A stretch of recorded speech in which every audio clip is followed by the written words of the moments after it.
I do believe that technological progress is the key for the advanced countries. I think the developing countries have a somewhat different story. They can simply copy the West, but for the West, for the United States, Western Europe, and Japan, to not remain stagnant, we have to progress, and I believe technology is the single most important area for such progress. It can happen in the context of government, nonprofits, big companies, or startup companies.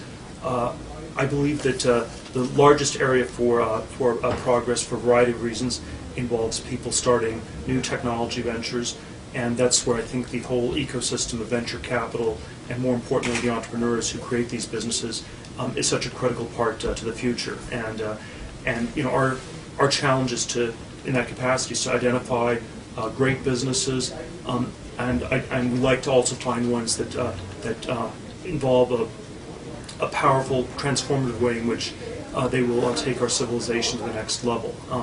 And so my bias is to always tilt it a little bit more in the direction of things that are not merely incremental, not just the next X where you can fill in the blank, whatever X might be, but rather some technologies that are going to be very big, both as businesses and in terms of their potential cultural, political, and economic impact.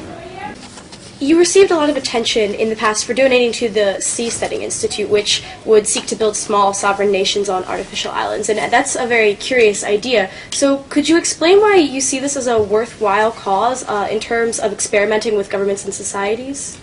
Well, I think that just like there's a room for starting new companies, because not all existing companies solve all the problems we need to solve, I think there should also be some room for trying to start new countries, new governments, new communities, because not all existing communities are perfect, and not all things can be met in that context. I was attracted by the Seasteading project because there's also a technological dimension to it, to this question of whether one can actually build large, stable platforms on the ocean.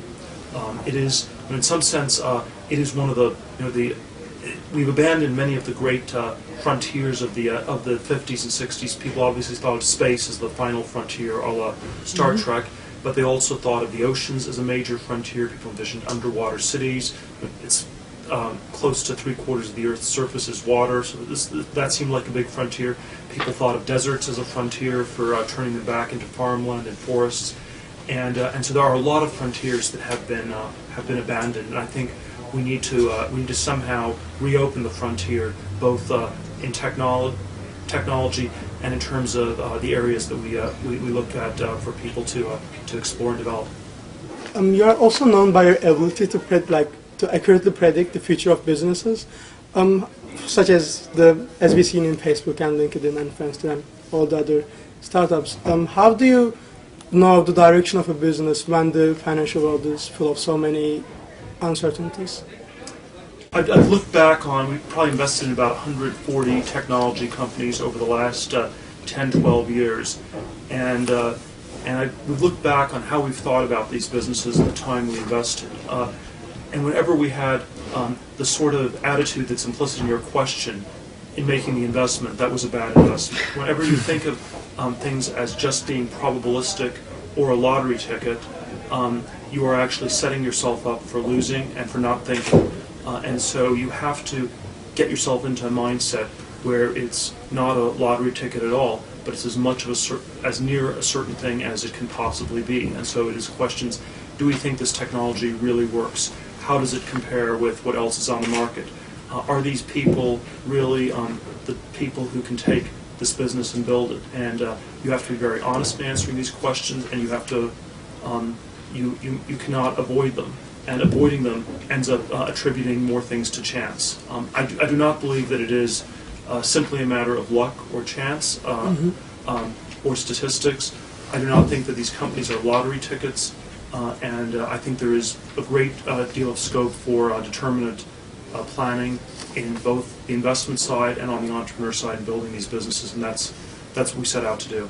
As one of the most successful young businessmen in our world right now, what do you think is the secret to a successful business startup?